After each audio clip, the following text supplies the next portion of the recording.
Para que o homem nasce? O homem nasce para morrer. Seja muito bem-vindo, nós estamos aqui no quarto dia da meditação do mês de Maria. O tema que nós vamos falar hoje é a morte. Eu me chamo Anderson Reis, eu faço parte do Instituto do Verbo Encarnado e nós estamos aqui, empreendemos este mês com Maria na certeza de que graças serão derramadas sobre todos os que assistirem. Por isso que é importante que você curta, que você compartilhe com as pessoas a quem você mais ama e o seu comentário para nós aqui é importantíssimo para avaliarmos os frutos. São Mateus 7,20, pelos seus frutos os conhecereis. Bom, vamos lá para a meditação sobre a morte. A morte é a porta da vida eterna. Através dela se entra no além. É uma passagem obrigatória. É destino do homem morrer, Hebreus 9,27. Um destino que leva a marca da culpa original. A morte é o salário do pecado, 1 Coríntios 15,21. Por isso é terrível morrer. E a morte nos demonstra cruelmente quanto é verdadeira a palavra de Deus. Lembra-te, homem, que és pó e ao pó voltarás. Gênesis capítulo 3, versículo 19. Com a redenção operada por Jesus, porém a morte na graça de Deus é o sinal da salvação eterna. Para os santos, a morte é a entrada do paraíso. São Paulo parece gritar de alegria quando escreve: para mim, a morte é um lucro. Filipenses 1,21. Por isso, Santo Tomás More, condenado à morte pelos heréticos no dia do suplício, quis vestir sua roupa mais linda e preciosa. E São Carlos Borromeu se fez pintar um quadro sobre a morte que figurava um moribundo cheio de serenidade.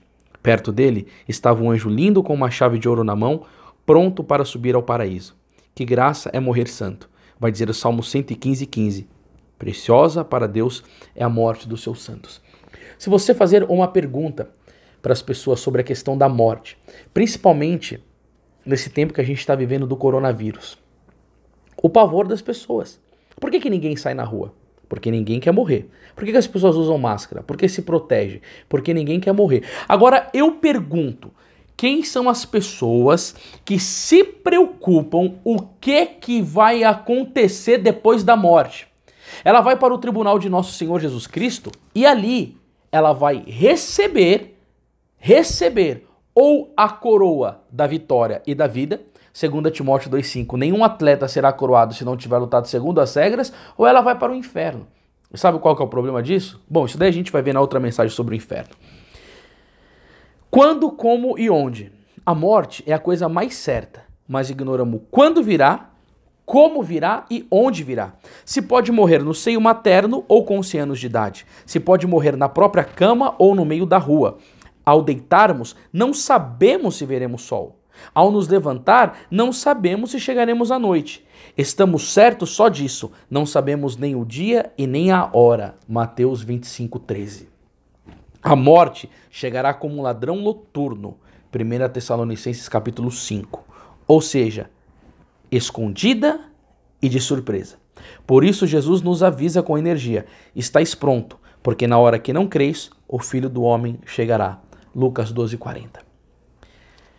Quão grande é a nossa loucura se não queremos pensar na morte, porque se diz, nos entristece a vida, e não refletimos em tal ponto, em tal modo, nos parecemos com avestruzes, que põem a cabeça dentro da areia para não ver o perigo que a destrói. Que tragédia seja uma má morte, só entenderemos na eternidade. O demônio bem sabe quanto seja saudável o pensamento da morte, por isto o faz parecer uma coisa horrível, tendo-nos despreocupados e felizes entre vícios e pecados. Por isso que é interessante, quando você vê na vida dos santos, muitos santos têm fotos de São Francisco de Assis com uma caveira, os santos colocavam uma caveira no refeitório, na hora de comer, e sempre olhando para a caveira, lembrando que a morte dele chegaria.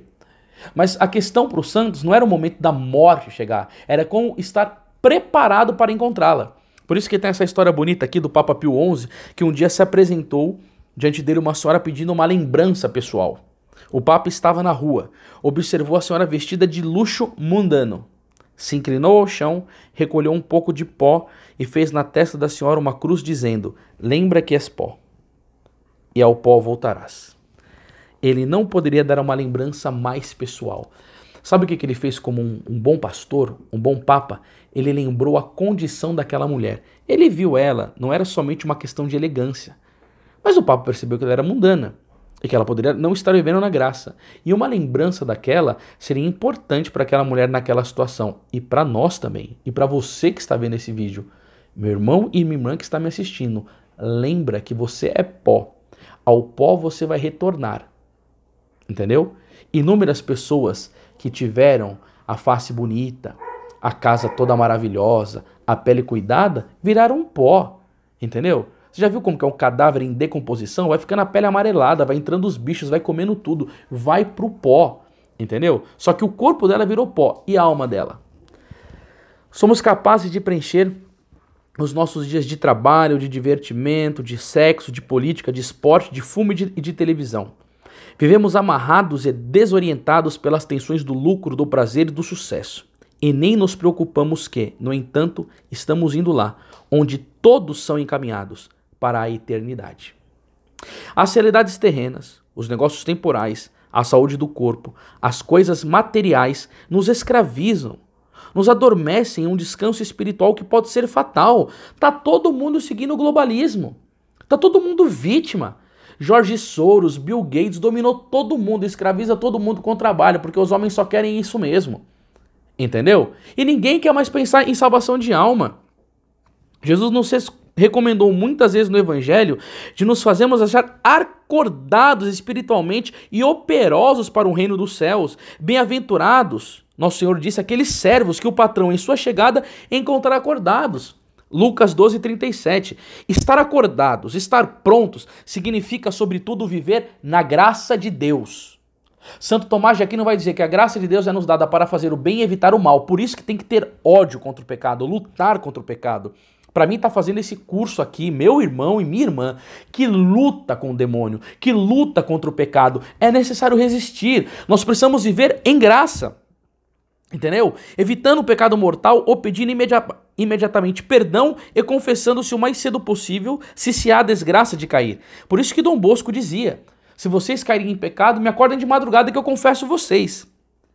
Entendeu? Dom Bosco dizia, deve ser esta a primeira e absoluta preocupação de todo cristão, em qualquer momento, a morte, com a sua imperdoável foice, me deve achar na graça de Deus. Isso daqui está lá em Apocalipse 14:14. A graça de Deus, meus irmãos, é como o óleo das lâmpadas na parábola evangélica das 10 virgens. As 5 virgens prudentes que tinham óleo nas lâmpadas entraram com o esposo às bodas. As 5 virgens distraídas foram excluídas das bodas porque tinham as lâmpadas sem óleo. Imagina escutar isso daqui de Jesus? Não vos conheço. Foi a terrível palavra que o Senhor lhes disse. Mateus 25, de 1 a 13. Pensemos na morte de São Bento. E isso é lindo.